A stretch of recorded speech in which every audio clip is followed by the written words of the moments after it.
The sun cast long shadows across the dusty streets of Promise Creek as Nora Johnson clutched her father's pocket watch, the last remnant of a life torn apart just hours before. Blood still dried beneath her fingernails despite her frantic attempts to wash it away in the creek. The year was 1878, and the West had shown her its cruelest face today.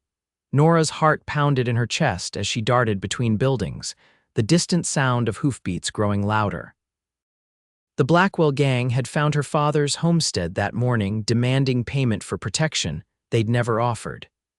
When her father refused, they shot him point blank, laughing as he crumpled to the floor. She'd barely escaped through the back door, taking only what she could grab: her father's watch, a small pouch of coins, and the clothes on her back. Now, as she ran through the small town where she'd hoped to find help, she realized the gang had followed her. 3 riders appeared at the far end of the street, their expressions turning to recognition as they spotted her. "There she is. Get the girl," one shouted, spurring his horse forward. Panic seized Nora as she bolted down an alley, her brown skirts gathered in her fists. She was 20 years old, alone in the world and running for her life. The adjacent street offered no sanctuary, just more buildings, more exposure. A wagon rolled past, the driver paying her no mind as she frantically searched for somewhere, anywhere to hide. Then she saw a small cellar door set into the ground beside what appeared to be the town's general store. Without hesitation, Nora yanked it open, the hinges groaning in protest. She descended quickly into the darkness, pulling the doors shut above her. The musty space enveloped her as she crouched in the shadows, praying the outlaws hadn't seen her desperate plunge. The cellar was dank and cool, smelling of potatoes and preserved goods. Barrels and crates created a maze in the dim light filtering through the cracks of the doors above. Nora pressed herself against the far wall, trying to quiet her ragged breathing as hoofbeats thundered past outside. "Check the alley," a gruff voice commanded. She couldn't have gone far. Footsteps approached the cellar doors. Nora held her breath, tears streaming silently down her dirt-streaked face. She closed her eyes, waiting for the inevitable moment when they would wrench open the doors and drag her into the sunlight. The footsteps paused directly above. Dust sifted down through the cracks as someone's weight shifted on the wooden doors. "Nothing down here but spiders and rats," the voice called out after a moment. "Let's try the saloon." The footsteps retreated, but Nora remained frozen, too terrified to move. Minutes stretched into what felt like hours as she huddled in the darkness, jumping at every sound from above: customers entering the store, wagon wheels on the street, voices calling to one another. As daylight faded, the sounds of commerce above dimmed. The store must have closed for the evening. Still, Nora stayed put, uncertain if the outlaws remained in town. Her stomach growled painfully. She hadn't eaten since breakfast, before her world had shattered. From somewhere above came the sound of a door closing and a key turning in a lock. Then silence. Nora finally allowed herself to move, stretching her cramped legs and exploring the cellar by touch. Her fingers found sacks of beans, jars of preserves, and barrels that likely contained flour or sugar. She was contemplating whether she dared steal a bit of food when a noise outside the cellar doors made her freeze. Heavy boots approached slowly, deliberately. Nora scrambled back to her hiding place, pressing herself between 2 large barrels. The cellar doors creaked open, allowing moonlight to spill down the steps. A tall figure silhouetted against the night sky descended, a lantern held high in one hand. Nora could make out the shape of a cowboy hat and broad shoulders. One of the gang members had found her after all.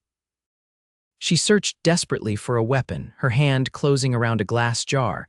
If she was going to die, she wouldn't go without a fight. The lantern light swept the cellar, illuminating rows of provisions before landing on her hiding spot. Nora raised the jar, ready to throw it. "Don't come any closer," she warned, her voice trembling despite her attempt to sound fierce. The man paused, then slowly lowered the lantern to reveal his face. He wasn't one of the Blackwell Gang. This man had kind eyes set in a weathered face, a neatly trimmed beard streaked with premature gray, though he couldn't have been much over 30. "You're safe with me now," he said softly, setting the lantern on a nearby crate and raising his empty hands to show he meant no harm. I'm Ethan Pierce. I own the store upstairs. Nora kept the jar raised, unconvinced. How do I know you're not with them? The Blackwell Gang. Ethan shook his head. I've been fighting those vermin since they rolled into the territory. They left town about an hour ago, heading east. He gestured to the jar in her hand. That's my best blackberry preserve. I'd appreciate if you didn't smash it against my skull. Despite everything, Nora felt a hysterical laugh bubble up in her throat. She lowered the jar carefully. How did you know I was down here? Heard something moving earlier while I was closing up. Figured it was either a very large rat or someone in trouble. Ethan studied her face in the lantern light. Looks like I was right about the latter. You're hurt. Nora touched her cheek, feeling a cut she hadn't noticed in her panic. It's nothing. Her voice broke. They killed my father this morning, our farm outside of Cedar Ridge. Ethan's expression hardened. Johnson's place, you're Thomas Johnson's daughter, Nora nodded, surprised. You knew my father. He supplied this store with the finest wheat flour in the territory. Ethan's voice softened. I'm sorry, Miss Johnson. Your father was a good man. The simple acknowledgement of her loss broke something inside Nora. The tears she'd been holding back came in a flood, and she sank to the dirt floor, her body shaking with sobs. Ethan approached cautiously and knelt beside her, offering a clean handkerchief. You can't stay down here. I've got rooms above the store. You'll be safe there tonight. Nora wiped her eyes and looked up at him. Something in his steady gaze made her believe him. She nodded and accepted his outstretched hand, letting him help her to her feet. Ethan's general store was larger than it appeared from outside, with a wide array of goods neatly organized on shelves and tables. He led her through a door at the back and up a narrow staircase to his living quarters. The rooms were simply but comfortably furnished, a small sitting area with a fireplace, a tidy kitchen, and 2 doors that presumably led to bedrooms. You can take my room, Ethan said, indicating one of the doors. I'll sleep out here. I couldn't possibly, Nora began. I insist, Ethan interrupted gently. There's a wash basin inside. I'll heat some water for you. While Ethan busied himself with the stove, Nora stood awkwardly in the middle of the room, suddenly conscious of her disheveled appearance.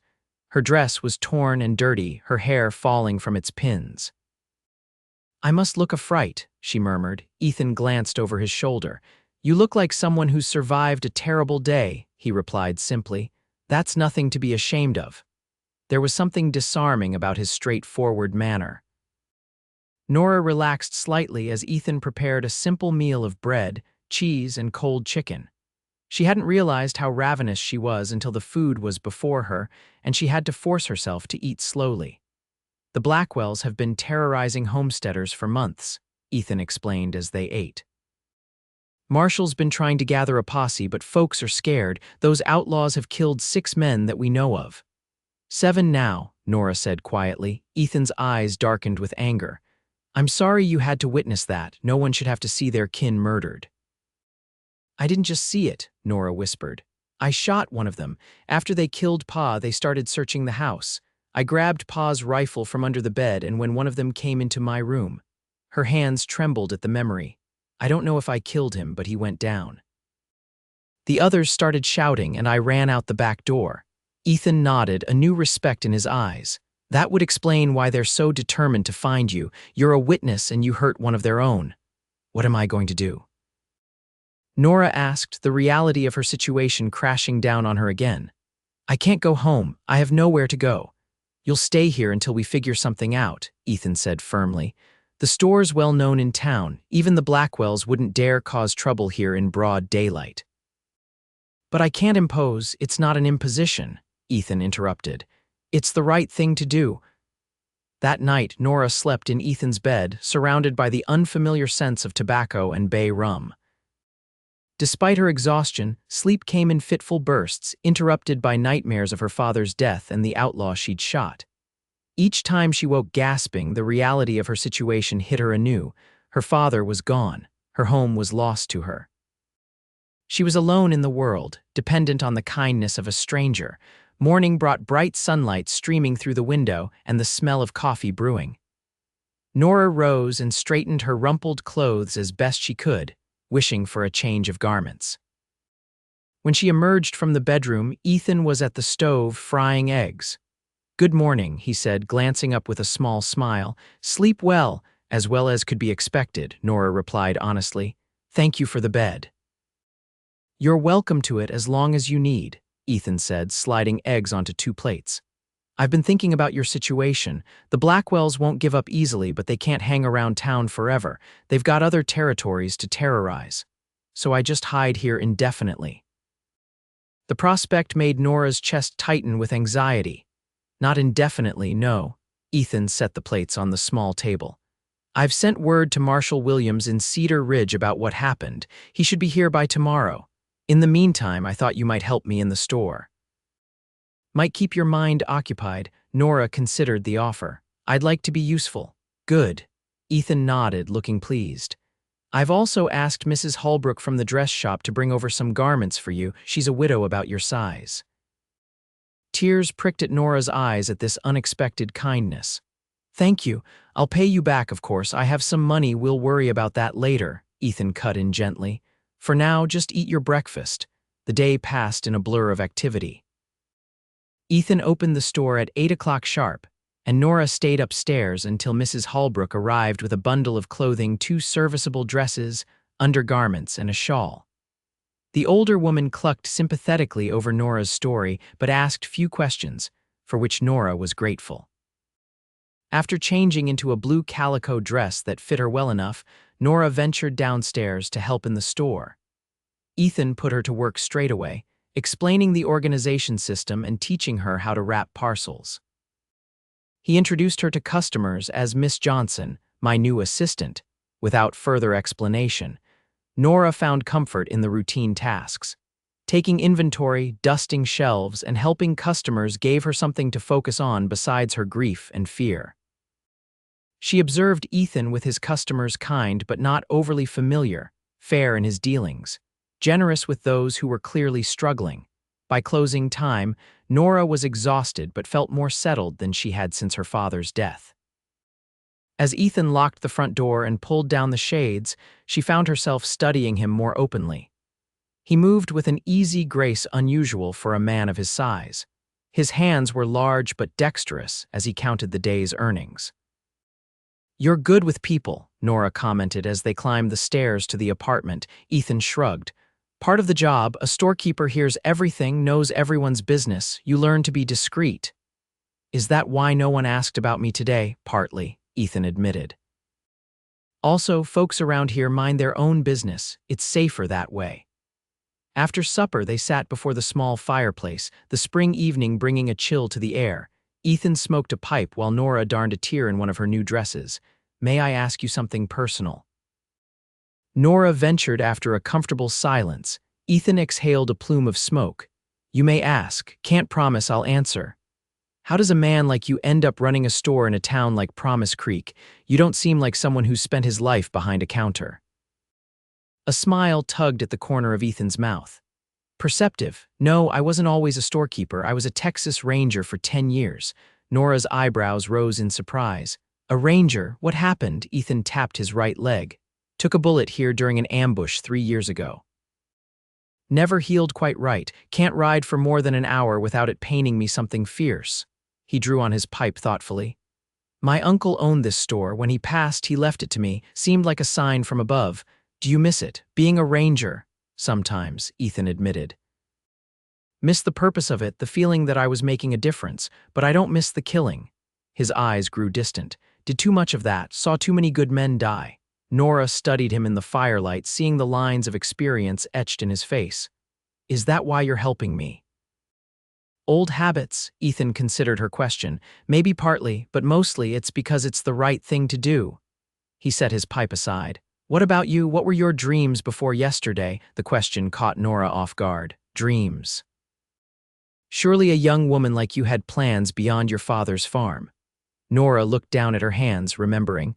"I wanted to be a teacher, studied whenever I could. Pa promised that once the farm was more established, he'd send me to the teacher's college in Denver." Her voice caught. "That won't happen now." "Why not?" Ethan asked quietly. Dreams don't die with the dreamer, Nora. The use of her given name sent an unexpected warmth through her. I have no means, no home, no family. How could I possibly? You have courage, Ethan interrupted. You have determination. I've seen that today. The rest can be figured out. Nora felt a flutter of something that might have been hope. You make it sound so simple. Not simple, possible. Ethan rose from his chair. We should turn in. Tomorrow might bring the marshal and we'll need to be ready. But the next day brought neither the marshal nor news from Cedar Ridge. Instead, as Nora was arranging a display of tinned goods, she glanced out the front window and felt her blood freeze.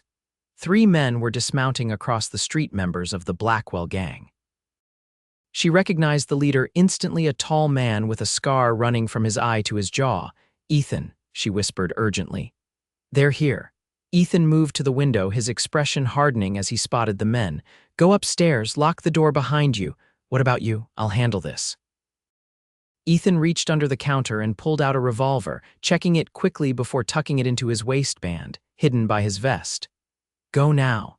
Nora hesitated, then darted for the back stairs. She had just reached the apartment when she heard the bell above the store door jingle. Heart pounding, she closed the door and turned the key in the lock, then pressed her ear against the wood. Downstairs, Ethan greeted the newcomers with practiced nonchalance. Afternoon, gentlemen. Something I can help you with today. The scarred man, Jacob Blackwell himself, Nora realized, stepped forward. Just passing through. Heard you might have seen a young woman, dark hair, about 20, name's Johnson. Can't say that I have, Ethan replied evenly. Any particular reason you're looking for her? Family matter, Blackwell said smoothly. Her pa died and we're bringing her to relatives in Montana. That's so. Ethan's voice remained conversational. Funny, I heard Thomas Johnson had no living relatives. A tense silence followed, then Blackwell laughed, a sound devoid of humor. You seem well informed for a shopkeeper. I make it my business to know my customers. Then you'll understand why it's important we find the girl. She's distraught, not thinking clearly. If I see her, I'll be sure to let her know you're concerned, Ethan said, his tone making it clear he believed nothing of Blackwell's story. You do that. Boots scraped on the wooden floor as the men moved about the store. Nice place you got here. Be a shame if something happened to it. It would indeed, Ethan agreed calmly. Almost as much of a shame as what would happen to anyone who threatened it. The threat hung in the air, unmistakable despite Ethan's even tone. We'll be in town a few days, Blackwell said finally. Keep an eye out for the girl. The bell jingled again as the Outlaws left. Nora waited, heart hammering, until she heard Ethan's footsteps on the stairs. She unlocked the door to find him looking grim. They know you're in town, he said without preamble. They'll be watching the store now. What are we going to do? Nora asked, fear making her voice tremble. Ethan paced the small room, thinking. We need to get you out of town, somewhere they won't look. I have a friend with a ranch about 20 miles north of here. You'd be safe there until the marshal can deal with Blackwell. But how do I get there with them watching? A small smile touched Ethan's lips. The same way supplies get in and out of this store when the roads are too muddy for wagons. There's a tunnel. Nora stared at him, incredulous. A tunnel from where? From the cellar where I found you to the livery stable across the alley. This building and the stable were built during the border disputes. The tunnel was used to move weapons and supplies without being seen. Hope sparked in Nora's chest. So I could leave tonight, Ethan nodded, after dark. I'll have horses waiting at the stable. He paused, studying her face. I'll be going with you. But your store, my assistant manager can handle things for a few days. The Blackwells are dangerous, Nora. I won't send you alone. The intensity in his eyes made something flutter inside her. Thank you, she whispered. They spent the rest of the day preparing, all while maintaining the appearance of normal business. Ethan sent a coded message to his friend at the ranch and quietly made arrangements with the livery stable owner. Nora packed what few belongings she had into a small satchel, along with provisions Ethan insisted she take. As dusk fell, Ethan closed the store early, citing a headache to the few customers still browsing. Once the last patron had left, he locked the door and pulled down all the shades. Ready? He asked, lighting a lantern. Nora nodded, clutching her satchel tightly. As I'll ever be. They descended to the cellar, where Ethan moved several heavy barrels to reveal a small door set into the stone wall. It creaked as he pulled it open, revealing a narrow passage barely tall enough for him to stand upright. "Watch your step," he warned, passing Nora the lantern before taking a second one for himself. "It's about 60 yards to the other side." The tunnel was dank and close, with occasional wooden supports bracing the ceiling. Nora kept close behind Ethan, trying not to think about the weight of earth above them or what might happen if the Blackwells discovered their escape. After what seemed an eternity, they reached another door. Ethan pressed his ear against it, listening carefully before pushing it open. They emerged into the back room of the livery stable where two saddled horses waited. The stable owner, a weathered man named Harlow, nodded in greeting. "Coast is clear," he whispered.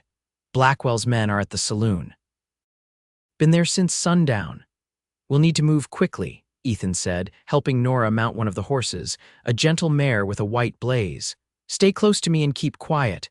They led the horses out the back of the stable and down a narrow alley that ran behind the town's buildings. The night was moonless, offering extra concealment as they made their way to the edge of town. Once past the last building, Ethan signaled for Nora to mount up. "We'll ride north along the creek," he said quietly. "The water will mask our tracks if they try to follow." The night journey was tense and largely silent. Nora, though raised on a farm and comfortable on horseback, found herself struggling to keep up with Ethan's pace. Despite his claimed disability, he rode with the easy confidence of someone born to the saddle. Occasionally, he would signal for them to stop, listening intently for any sounds of pursuit, but each time they moved on unmolested. After several hours of hard riding, with Nora's muscles screaming in protest, they crested a small rise. Below them sprawled a ranch, its buildings dark except for a single lantern burning on the porch of the main house. "That's Ellis Ranch," Ethan said, his voice showing relief. "We made it." As they approached, a figure emerged from the shadows of the porch, rifle in hand. "That you, Pierce?" A deep voice called. "It's me, Nathan," Ethan replied. "Got a friend with me." The rancher lowered his weapon as they drew closer. He was a tall, broad-shouldered man with a shock of white hair despite appearing to be about Ethan's age. "This must be Miss Johnson," Nathan Ellis said, nodding to Nora as Ethan helped her dismount. "My wife's got a room ready for you, miss." "Thank you for your hospitality," Nora replied, her legs wobbly after the long ride. "Any friend of Ethan's is welcome here," Nathan said simply. "Especially one with Blackwell on her trail. That man's been a thorn in everyone's side for too long." Inside the ranch house, Nathan's wife, Martha, a kind-faced woman with graying red hair, fussed over Nora, providing her with hot tea and a warm bath. The small guest room was simple but comfortable, and Nora fell into an exhausted sleep almost as soon as her head touched the pillow. The next morning brought sunshine and the cheerful sounds of a working ranch. Nora dressed in the clothes Martha had laid out for her, a borrowed dress that fit surprisingly well, and made her way to the kitchen, where she found Ethan and Nathan deep in conversation. "Good morning," Martha greeted her warmly. "Hungry? I've got flapjacks on the griddle." "Starving," Nora admitted, accepting a cup of coffee. "I don't think I've ever ridden so far in one night." "You did well," Ethan said, his eyes crinkling at the corners as he smiled at her. "Kept up better than many men I've ridden with." Nora felt herself flush at the unexpected compliment. "What's the plan now?" The men exchanged glances. "We've sent word to Marshal Williams again," Nathan explained. "Should reach him today. With luck, he'll gather a proper posse and come after Blackwell." "And if he doesn't?" Nora asked, voicing the fear that had been growing in her mind.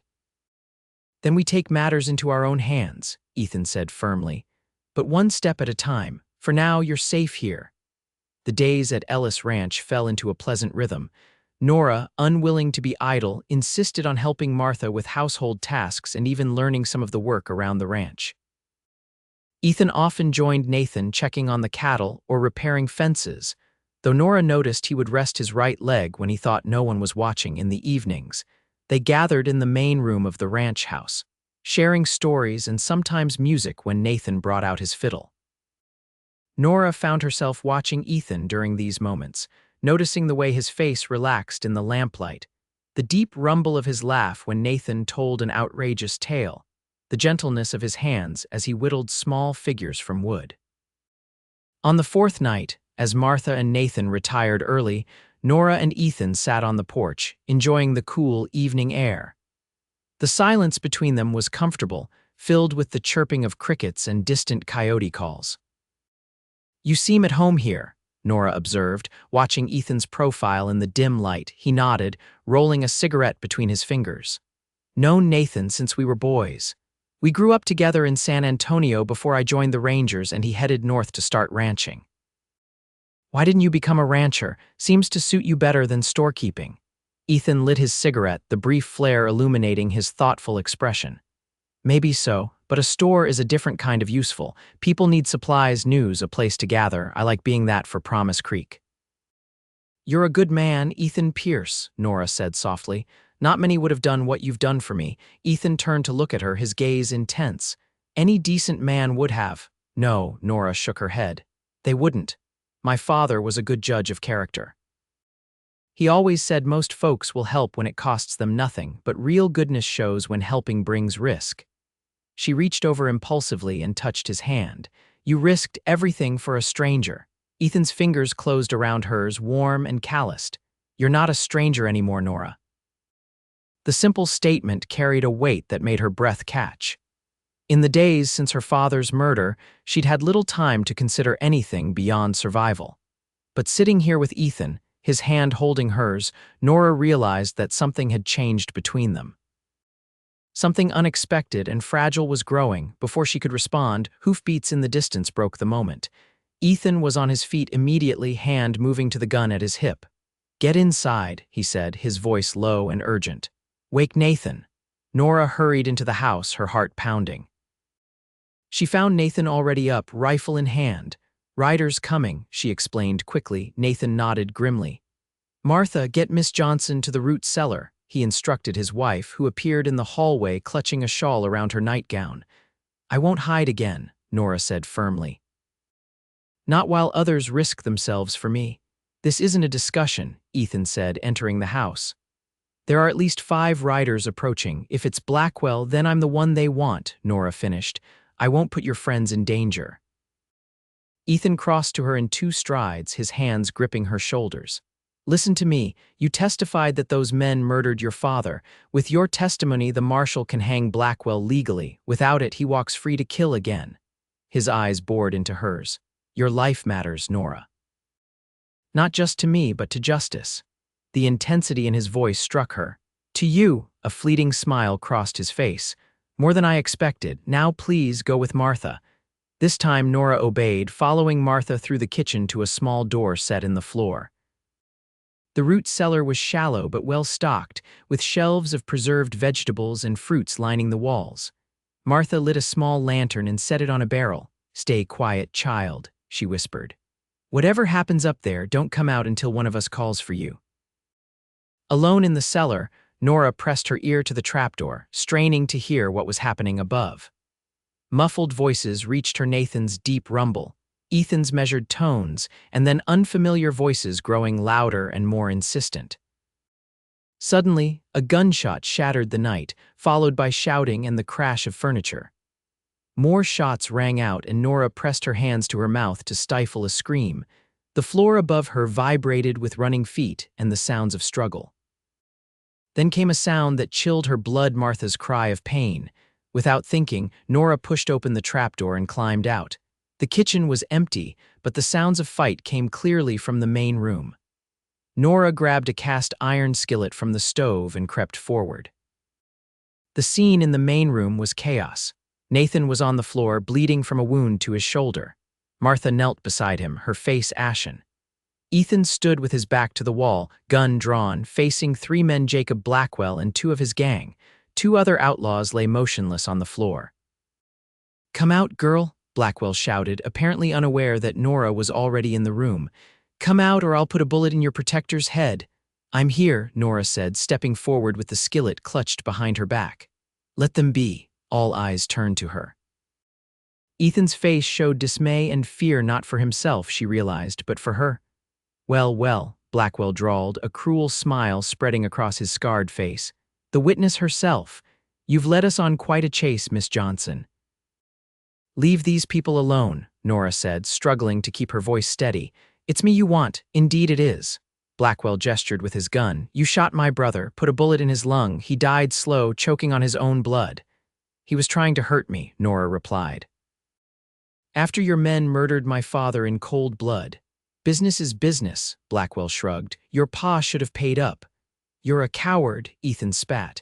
Killing unarmed farmers, threatening women, not man enough to earn an honest living. Blackwell turned his gun on Ethan. Brave words from a man about to die. In that moment, several things happened at once. Nora lunged forward, swinging the heavy skillet with all her might at the nearest outlaw's head. The man crumpled with a sickening thud. Ethan dropped to one knee and fired, his bullet striking the second outlaw in the chest. Blackwell, momentarily startled, fired wildly, the bullet splintering the doorframe inches from Nora's head. Before he could fire again, the front door burst open. A tall man in a marshal's badge stood framed in the doorway, flanked by several armed deputies. Drop your weapon, Blackwell, the marshal commanded. It's over. Blackwell hesitated, his eyes darting between the marshal and Nora. For a terrifying moment, Nora thought he might shoot her anyway, taking his revenge before his capture. But then his shoulders sagged, and he let the gun fall from his fingers. Jacob Blackwell, you're under arrest for the murder of Thomas Johnson and numerous other crimes, the marshal said as his deputies moved in to handcuff the outlaw. Miss Johnson, I'll need your formal statement. She'll give it, Ethan said, moving to Nora's side, after she's had time to rest. The next hour passed in a blur as the ranch filled with activity. A doctor was summoned for Nathan, whose wound proved painful but not life-threatening. The bodies of the dead outlaws were removed, and Blackwell was taken into custody, along with detailed statements from everyone about what had occurred. Finally, as dawn broke across the eastern horizon, the ranch quieted again. Nora sat on the porch steps, exhaustion and relief washing over her in equal measure. Ethan joined her, his own face showing the strain of the night's events. It's really over, Nora murmured, still hardly able to believe it. It is, Ethan confirmed. Marshall says with your testimony and ours, Blackwell will hang, his gang is finished. What happens now? Nora asked, turning to face him. Ethan looked out at the sunrise, considering. That depends on you. You could stay here with Nathan and Martha. They've taken a shine to you. Or.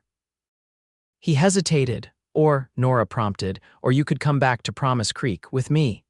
Ethan met her gaze directly. I know it's too soon and you've been through too much for me to ask for anything more than friendship, but I'd like the chance to see what might grow between us. Nora studied his face in the early morning light, the strength in his features, the kindness in his eyes, the way his mouth quirked slightly at one corner when he was nervous, as he was now. When you found me in that cellar, she said slowly, and told me I was safe with you. That was the first moment since my father's death that I felt hope. You gave me that, Ethan. She reached for his hand, twining her fingers with his. I don't know what the future holds, but I'd like to discover it with you in Promise Creek. The smile that broke across Ethan's face was like sunrise after the darkest night. He raised their joined hands and pressed a gentle kiss to her knuckles. I was hoping you'd say that. 6 months later, Nora stood behind the counter of Pierce's General Store, helping a customer select fabric for a new dress. The bell above the door jingled, and she looked up to see Ethan entering, his arms laden with packages from the morning supply wagon. Mrs. Pierce, he called cheerfully, come see what arrived from Denver. Nora excused herself and crossed to her husband of 3 months, accepting a swift kiss before examining the packages. My books, all 20 of them, Ethan confirmed. Everything you'll need to prepare for the teacher's examination in the spring. Nora's heart swelled with happiness as she ran her fingers over the brown paper wrapping. After the Blackwell trial, Ethan had encouraged her to revive her dream of becoming a teacher. The town's current schoolmaster was retiring, and Promise Creek would need someone new by next fall. Thank you, she whispered, meaning far more than just the books. Ethan's gaze softened as he touched her cheek. You earned this, Nora. You're the bravest person I've ever known. We make a good team, she replied, stretching up to kiss him properly. Later that evening, as they sat on the porch of their new home, a small cottage Ethan had built at the edge of town, Nora watched the sunset painting the western sky in brilliant oranges and pinks. Ethan's arm was around her shoulders, her head resting against him. I never thought I'd find happiness again after that day, Nora mused. When I hid in that cellar, I thought my life was over. Instead, it was just beginning, Ethan said, pressing a kiss to her temple. Nora smiled, thinking of how far she'd come from that terrified young woman hiding in the darkness. She had a husband who cherished her, a community that respected her, and a future bright with promise. Who would have thought, she murmured, that the darkest day of my life would lead me to the light? Ethan's arms tightened around her as the first stars appeared in the darkening sky. Sometimes, he said softly, we have to pass through the shadow to find what we're really looking for. Nora nodded, content in the knowledge that she had found exactly what she needed, a love strong enough to overcome the darkest shadows, and brave enough to face whatever the future might bring.